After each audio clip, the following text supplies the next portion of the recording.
Olá e seja muito bem-vindo. O ministro Cristiano Zanin, do Supremo Tribunal Federal, o famoso advogado de Lula, surpreendeu a todos nesta quinta-feira 24, quando votou contra a descriminalização do porte de maconha e demais drogas para uso pessoal. Zanin proferiu o primeiro voto divergente sobre esta questão. O ministro reconheceu que o atual sistema penal é falho e não aplica a despenalização para pessoas pobres, negras e de baixa escolarização. Contudo, o ministro disse que a descriminalização apresenta problemas jurídicos e pode agravar o combate às drogas. E logo após o voto de Zanin, os ministros Alexandre de Moraes, Luiz Roberto Barroso, Gilmar Mendes e Rosa Weber reagiram. Aliás, a presidente do STF ficou em choque e gaguejou. Veja. Examinei atentamente os elementos que constam dos autos e fiz uma detida reflexão quanto aos fundamentos dos relevantes votos proferidos pelos eminentes ministros que me antecederam. Tenho também acompanhado os debates nos mais diversos países sobre a temática da criminalização ou descriminalização do porte de drogas para consumo pessoal. Há inúmeros elementos disponíveis no plano global, evidenciando que a questão é sobremaneira complexa e exige bastante cautela. Realizei um exame verticalizado sobre esse cenário e trago aqui, em prol do debate profícuo e da valiosa experiência que tivemos no Juiz das Garantias, uma síntese da minha compreensão sobre o tema, com abertura sempre para rever esses posicionamentos ao longo do julgamento. A declaração da inconstitucionalidade do artigo 28 da Lei 11.343, com o máximo respeito, poderia até agravar o problema, ao retirar do mundo jurídico os únicos parâmetros normativos existentes para diferenciar o usuário do traficante. E ainda, ao descriminalizar o porte para o uso de drogas, sem disciplinar a origem e a comercialização das drogas que poderão ser consumidas. Exponho com mais vagar. O Congresso Nacional, ao editar a Lei 11.343, optou por abrandar as sanções combinadas ao simples usuário, afastando a possibilidade de aplicação de penas privativas de liberdade e prevendo somente penas de advertência, de prestação de serviço à comunidade e de medida educativa de comparecimento a programa ou curso educativo. A mera descriminalização do porte de drogas para consumo, na minha visão, apresenta problemas jurídicos e ainda pode agravar a situação que enfrentamos nessa problemática do combate às drogas, que é dever constitucional, nos termos do artigo 144, inciso 2, da Constituição da República. Não tenho dúvida de que os usuários de drogas são vítimas do tráfico e das organizações criminosas ligadas à exploração ilícita dessas substâncias. Mas se o Estado tem o dever de zelar pela saúde de todos, tal como previsto no artigo 196 da Constituição da República, a descriminalização, ainda que parcial, das drogas poderá contribuir ainda mais para o agravamento desse problema de saúde. A ratio legis do artigo 28 é justamente a de reduzir esses danos. A lógica é que, com a descriminalização, aumente ainda mais afora o fato de que a aquisição de drogas junto a fornecedores ilegais, muitas vezes ligados a grupos ou facções criminosas, pode colocar em risco a própria vida do usuário.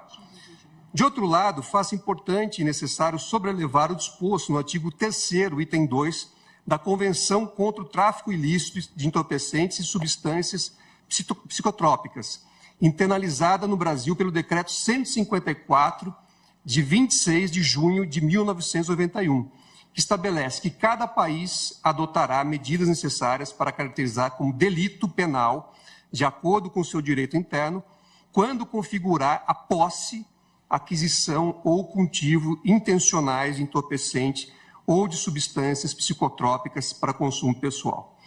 Embora esse compromisso internacional de manter a criminalização da posse de drogas para consumo pessoal não seja absoluto, pelos dados que disponho, noto que os países que optaram pela descriminalização do uso de drogas editaram leis específicas para disciplinar conjuntamente a forma de aquisição de tais substâncias. Muitas delas, aliás, estão enfrentando um claro questionamento público. Como exemplo, cito o estado da Califórnia, nos Estados Unidos. Por outro lado, a clara necessidade de que precisamos evoluir com a nossa legislação sobre drogas, na minha compreensão, e pedindo vênia aos eminentes pares que já votaram, não permite, ao menos nesse momento, a declaração de inconstitucionalidade do artigo 28 da Lei 11.343.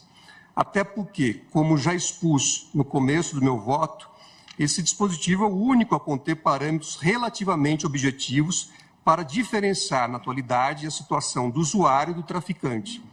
Diz o parágrafo 2º do artigo 28. Para determinar se a droga destinava a seu consumo pessoal, o juiz atenderá à natureza e à quantidade da substância apreendida, ao local e às condições em que se desenvolveu a ação, às circunstâncias sociais e pessoais, bem como à conduta e aos antecedentes do agente. Assim, diante do exposto, respeitando os entendimentos em sentido contrário, nego o provimento ao recurso extraordinário. Em relação à fixação de uma tese jurídica neste recurso, proponho a seguinte redação. Primeiro, é constitucional o artigo 26 da Lei 11.343. Segundo, para além dos critérios estabelecidos no parágrafo 2º do artigo 28 da Lei 11.343, para diferenciar o usuário de maconha do traficante, o tribunal fixa como parâmetro adicional a quantia de 25 gramas ou 6 plantas fêmeas, tal como sugerido pelo eminente ministro Luiz Roberto Barroso, para configuração de usuário da substância, com a possibilidade de reclassificação para tráfico mediante fundamentação exauriente das autoridades envolvidas. Então, é assim, esse é o meu voto, senhora presidente. Não existe crime se a pena não for de detenção ou reclusão. Quando o legislador trouxe e manteve como crime, mas sem pena de reclusão, sem pena de detenção e sem pena de prisão simples, na estrutura do direito penal, não é um crime propriamente. Crime propriamente não é, mas a competência é do juízo penal, né? Então, exato, aí seria a diferença, exatamente. Porque, na verdade, segundo o entendimento, inclusive até agora, do tribunal, não houve abolício crimes. Exato. Então, a competência continua sendo da justiça criminal. E da própria polícia para fiscalizar, e não de autoridades administrativas. Exatamente. Exato.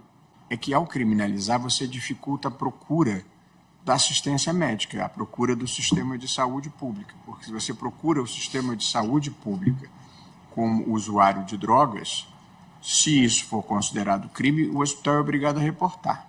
A leitura que se faz, e aí, inclusive, para a gente usar também expressões fortes, que traduzem exatamente a experiência que Vossa Excelência acaba de viver, né, nos vários presídios, essa criação desse sistema de um apartheid, porque o preto pobre, jovem, ele, na verdade, se estiver com... E nós temos vários casos que chegam na turma, nós discutimos isso com frequência. Alguém vai dizer, não, é algo litero-poético recreativo. Não, o sujeito que está preso provisoriamente por porte de 2 gramas, seja de cocaína, seja de maconha. Mas, ministro Gilmar, e sobretudo num país onde o cigarro e o álcool não constituem crime. Com uma observação importante, presidente. Eu acho que isso é importante, né? Frisar. Não, mas nessa segunda questão. Sim. Não, é que a primeira é básica, né? Vamos descriminalizar ou não? A esquerda entrou em parafuso, como o famoso Felipe Neto, que disse que o presidente Luiz Inácio Lula da Silva indicou um conservador para o STF. Quando Lula indicou que colocaria Zanin no STF, os progressistas só pediam uma coisa: onde estão os posicionamentos deste homem? Qual sua visão de mundo? Agora está claro, Lula colocou um conservador no STF, que vai ficar lá por 27 anos. Inacreditável, Lula. Inacreditável. O placar do julgamento agora é de 5 votos a 1 para a descriminalização do porte de drogas para uso pessoal.